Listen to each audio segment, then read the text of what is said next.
বন্ধুরা, আজকে দেখাবো উপস্থিত বুদ্ধি দিয়ে এই বোনটি কিভাবে তার জীবন বাঁচালো। সে ওয়াশরুমে ছিল, ওয়াশরুমে থেকে আসার পরে দেখে যে তার ঘরে দুইটা ডাকাত পড়েছে। তো তৎক্ষণিক সে অন্ধের অভিনয় করলো, একটা ডাকাত পিস্তল বের করলো, গুলি করবে, অন্যটা ডাকাত তাকে মানা করতেছে যে গুলি করতে হবে না, এই অন্ধ। তো সে অন্ধ সেজে একটু হাঁটাচলা করতেছে।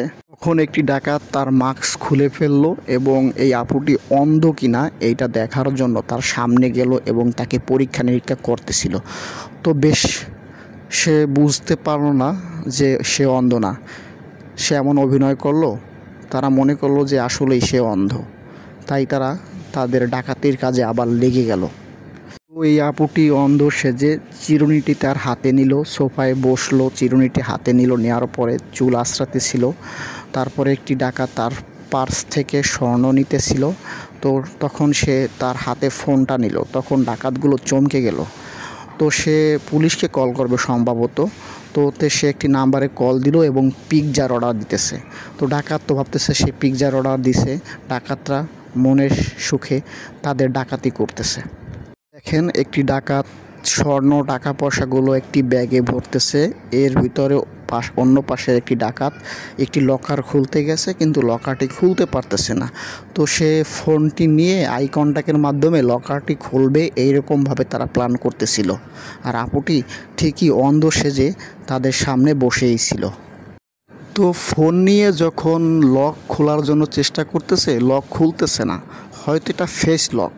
তো আপুটি বুঝতে পারলো, সে তার চুলগুলো সামনে নিয়ে আসলো যাতে তার ফেস লকটি না দিতে পারে এবং ফোনটি বা লকারটি না খুলতে পারে। এটাই হচ্ছে উপস্থিত বুদ্ধি, অসাধারণ টেকনিক।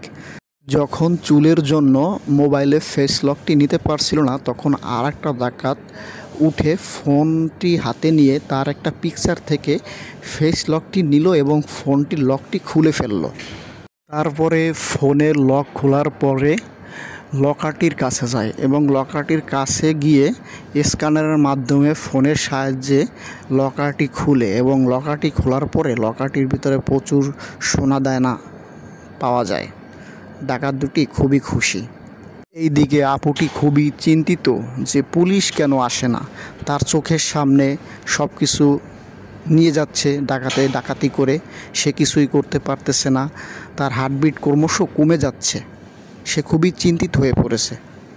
তো তারপরে আপুটি তার বডিটি সোয়াপ করলো যাতে ডাকাতের মাইন্ড চেঞ্জ হয়ে যায়, এবং যখনই সে বডি সোয়াপ করলো একটি ডাকাতের মাইন্ড চেঞ্জ হয়ে গেল, আপুর দিকে তার সোয়াপ চলে গেল।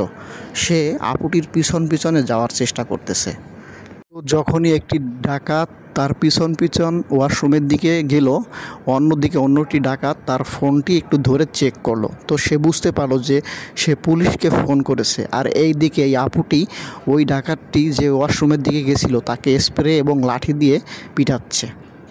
স্প্রে দেওয়ার পরে সে অজ্ঞান হয়ে গেল এবং তার হাত পাও বেঁধে দিচ্ছে। আর অন্যদিকে বাকি ডাকাতটা তাদের কাছে আসতেছে, সে দরজা নক করতেছে এবং তার খোঁজ করতেছে যে সে কী করতেছে আসলে। তো যখন সে ভিতরে ঢুকলো, দেখলো যে তার সঙ্গী ডাকাতের হাত পাও বাঁধা, সে তাকে ডাক দিচ্ছিল, এর ভিতরে আপুটি বের হয়েছে। তো আপুটিকে ধরার জন্য সে পিছন যাওয়া দিচ্ছিল, এর ভিতরে সে দরজাটি বন্ধ করে দিল, মানে তাদেরকে এক রুমে বা একই বাথরুমের ভিতরে বন্দি করে দিল। আসলে এটি সম্পূর্ণ কিন্তু উপস্থিত বুদ্ধির জন্য হয়েছে।